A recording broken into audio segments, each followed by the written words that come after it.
네, 하나님께서 오늘도 저와 여러분에게 함께해 주시기를, 평강 주시기를 주님의 이름으로 간절히 축원드립니다. 오늘부터는 요한복음에 이어서 요한 1서를 함께 읽어 나가고자 합니다. 복음서와 서신서는 조금 목적이 다릅니다. 복음서는 예수님이 누구신지 이렇게 밝혀주면서 믿게 하려는 게 가장 주요한 목적입니다. 죄와 사망의 권세 가운데 예수님께서 오셔서 어떻게 승리하시고 어떻게 영생으로 우리에게 다가오시는지를 우리에게 보여주면서 우리에게 영생을 얻게 하는 게 주 목적이라면 서신서는 좀 다르죠. 서신서는 구체적인 상황 속에서 바른 신앙의 모습을 회복시켜 주시기 위해서 그렇게 기록되었습니다.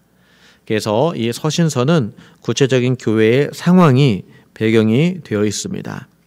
그래서 믿음 없는 자들에게 주는 게 아니라 이미 복음을 믿는 자들에게, 예수님을 아는 자들에게 주어진 편지글입니다. 그래서 요한서신도 구체적인 상황이 있는데 이 편지글을 보면 2장에서 보면 예수님께서 그리스도이심을 부인한 자가 있었습니다. 그 부인한 자들이 무리를 이루어서 이 교회를 떠나는 그런 일들이 발생했습니다. 생각해 보면 아니 교회라고 하는 것은 다 예수님을 고백하는 사람들의 모임이 아닌가 이런 생각을 하게 되면서 질문할 수 있습니다. 어떻게 예수님을 고백하는 사람들이 예수님을 부인하면서 그렇게 따로 나갈 수 있을까? 생각해 보면 그들도 예수님을 똑같이 고백한 건 사실입니다. 예수님을 나의 주님이다 라고 고백하는데 그런데 고백의 내용이 달랐던 것입니다. 예수님을 믿는다고 하지만 그들은 예수님께서 육체로 오셨다는 것을 부인하는 그런 사람들이었습니다. 놀라운 일은 이렇게 다른 신앙, 다른 고백, 이게 고백이 이렇게 변질되었다는 것이 예수님이 승천하신 후 얼마 되지 않은 시점에서 일어났다는 것입니다. 이게 사도 요한이 기록했다라고 우리가 봤을 때 이 편지를 쓴 요한이 아직도 살아있고 이 요한은 예수님을 직접 보고 만지고 예수님과 함께 삶을 경험했던 그런 사람이었습니다. 그럼에도 불구하고 요한이 영향력을 미치고 있는 이 교회에 예수님이 육체로 오심을 부인하고 있는 이런 일들이 일어나고 있다는 것은 참으로 놀라운 일입니다. 그만큼 역으로 생각하면 교회는 육체로 오신 예수님을 어떻게 하면 잘 증언해야 하는가라는 그런 책임을 갖고 있다라는 것을 우리는 또 볼 수 있습니다. 그러면 교회가 이 육체로 오신 예수님을 어떻게 증언해야 될까? 하늘에 올라가신 예수님을 다시 내려오라고 해야 할까? 내려오셔서 부활하신 몸, 그 육체를 직접 보여주시면 우리 교회가 이렇게 증언하는 수고를 할 필요가 없을 텐데 예수님께서 이런 방법을 왜 택하진 않으신 걸까? 요한은 예수님께서 육체로 오심을 부인하는 자들을 이렇게 직면하면서 요한도 어떻게 보면 답답하면서 그런 마음으로 기도하면서 이 편지를 썼을 것입니다. 공동체를 떠나가는 그런 사람들의 모습을 보면서 요한은 교회란 무엇이고 교회의 본질은 또 무엇이며 교회 회복을 위해서 어디서부터 시작해야 되는지 이 문제를 풀어가기 위해서 고민하기 시작했을 것입니다. 우리는 문제가 생겼으면 어디서부터 잘못한 걸까 이런 생각을 하게 됩니다. 원인을 찾아내고 고쳐갈 길을 찾으려고 그렇게 하죠. 만약에 이렇게 잘못된 그런 방향을 잡게 되면 어떻게 보면 근원적인 문제에서 이렇게 해결하는 게 아니라 그냥 단기적인 처방으로 끝날 경우가 많이 있죠. 환자는 암 환자인데 반창 꼽으시고 이거 가지고 위로를 줄 수는 없습니다.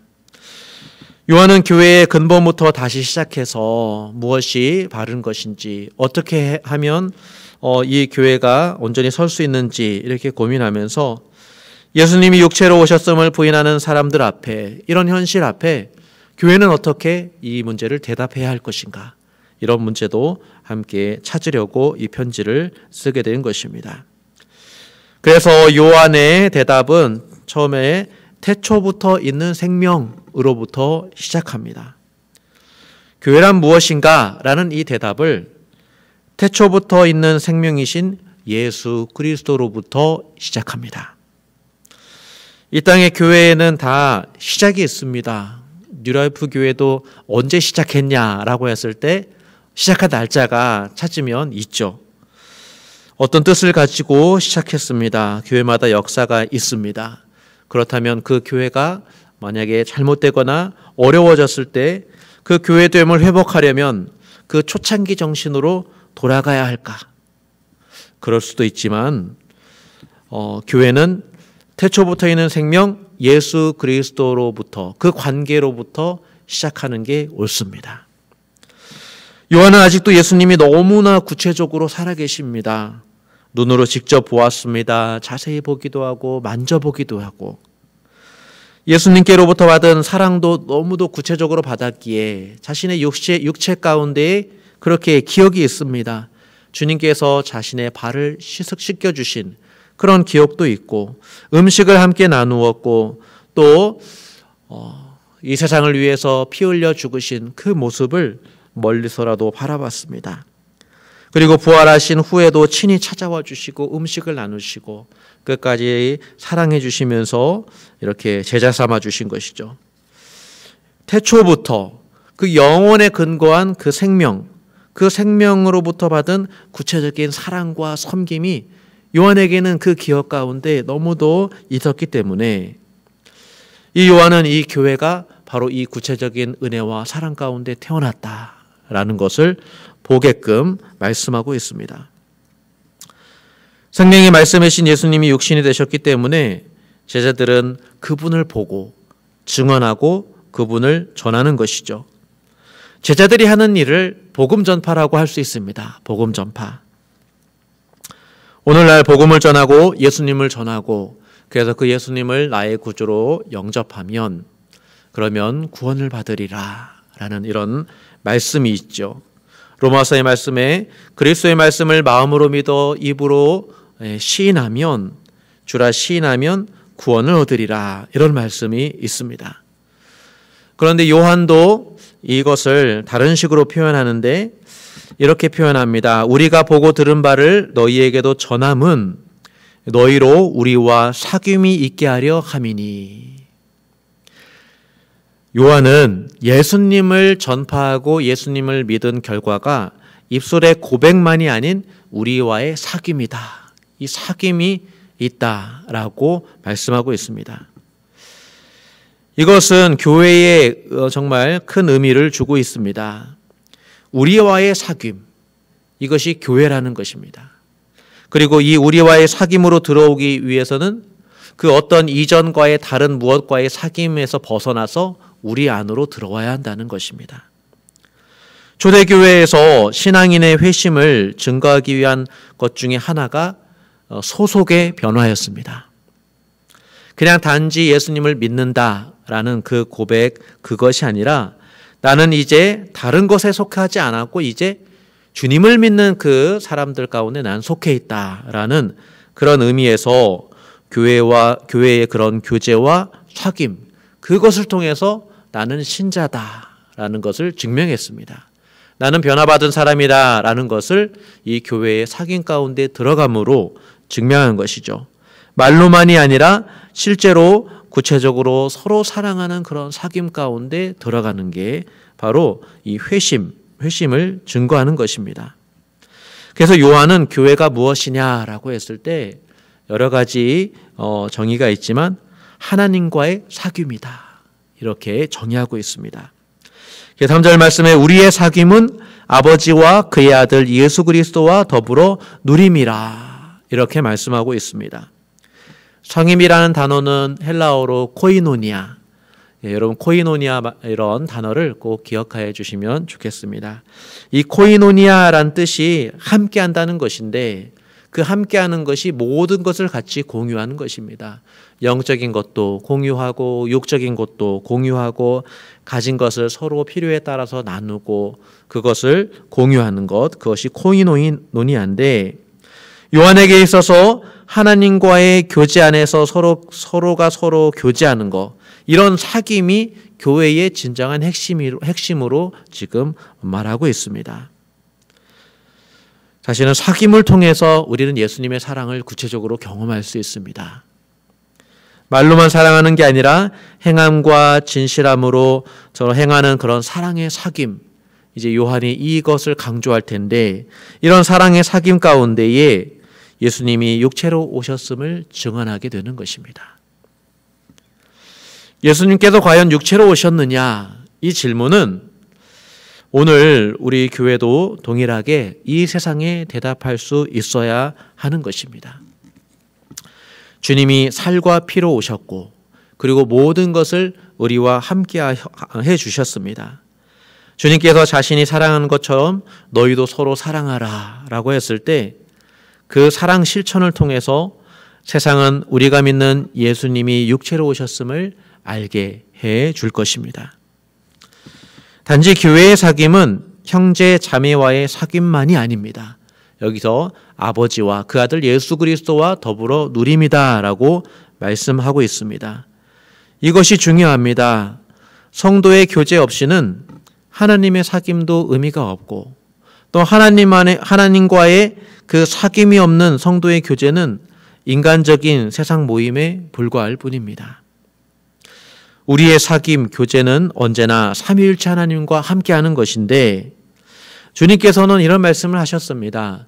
두세 사람이 모인 곳에 나도 그 가운데 함께하느니라. 그리고 지극히 작은 자에게 한 행동 하나, 그 한 것이 곧 주님께 한 것이다 라고 이렇게 말씀하시는 그런 것들을 보면, 우리의 구체적인 사귐과 나눔과 사랑의 실천 가운데 우리는 주님과의 사귐의 시간을 가질 수 있고, 이 일들을 통해서 이 세상의 구체적인 예수님의 삶을 증거할 수 있는 것입니다. 오늘 말씀에 참 기쁨이 이 사귐 가운데 있다라고 말씀합니다. 저와 여러분이 기쁨을 원하신다면 바로 이 사귐이 우리 안에 이루어지도록 우리가 마음을 가져야 됩니다. 이 교제에 참여해야 됩니다. 구체적인 사랑을 주고받을 때 주는 자나 받는 자나 나누는 그 기쁨을 아마 여러분은 아실 것입니다. 교회란 무엇인가? 하나님과 더불어 우리가 서로 사귐을 갖는 공동체다라는 이 귀한 말씀을 우리가 마음에 깊이 새기면서 우리도 말씀을 공유하고 내가 받은 은혜를 서로 나누고 서로를 위해서 기도하고 또 있는 재물을 서로 주고받고 필요를 서로 채워주고 서로 보살펴 주고받을 때 바로 그 안에서 우리는 예수님을 만나게 되고 예수님의 사랑을 구체적으로 알게 되고 우리는 하나님이 주시는 기쁨이 무엇인지 우리가 구체적으로 체험하게 될 것입니다. 세상은 주님을 볼 수 없지만 주님을 만질 수 없지만 그러나 우리는 세상에게 이렇게 하나님을 구체적으로 증거할 수 있는 그런 공동체로 세움받았습니다. 교회가 그런 곳입니다. 교회는 이렇게 말을 할 수 있어야 됩니다. 우리의 사귐을 보라. 우리 안에 있는 주님과 함께하는 이 더불어하는 이 사귐을 보라. 보이지 않는 주님께서 우리 안에 우리와 함께 계신다라는 것을 우리 안에 있는 기쁨으로 우리 안에 구체적인 삶으로 사귐으로 우리는 증거할 수 있습니다. 이런 교회가 되기를 원합니다. 우리 교회가 진정으로 말로만 그런 교회가 아니라 주님의 사랑을 구체적으로 서로 증거하며 나누는 그런 사귐의 공동체. 그래서 주님이 우리와 함께 계심을 우리가 증언하고 우리의 기쁨으로 증언할 수 있는 그런 교회가 될 수 있기를 우리 주님의 이름으로 간절히 축원드립니다. 우리 기도하겠습니다. 살아계신 하나님 아버지, 우리를 주님의 사귐 가운데로 인도하시니 감사합니다. 주님이 육신으로 제자들과 삶을 공유했던 것처럼 우리들도 주님처럼 주 안에서 삶을 서로 깊이 공유하며 교제하며 그 안에 있는 하나님이 주시는 기쁨을 누리며 알아가게 하여 주시옵소서. 우리의 믿음이 단지 말뿐만 아니라 우리의 삶의 구체적인 실천으로 더불어 나아가게 하여 주시고 이렇게 우리가 주님을 증거할 때에 사귐이 주는 기쁨을 우리가 맛보게 하여 주시옵소서. 지금도 더불어 우리와 사귐을 갖기 원하시는 그 예수님, 우리가 성도의 필요를 바라보며 우리가 할 수 있는 한 서로 사귐의 그 기쁨을 서로 주고받는 우리 형제자매들 될 수 있도록 주님께서 복내려 주시옵소서. 주님께 감사드리며 살아계신 예수님의 이름으로 기도드립니다. 아멘.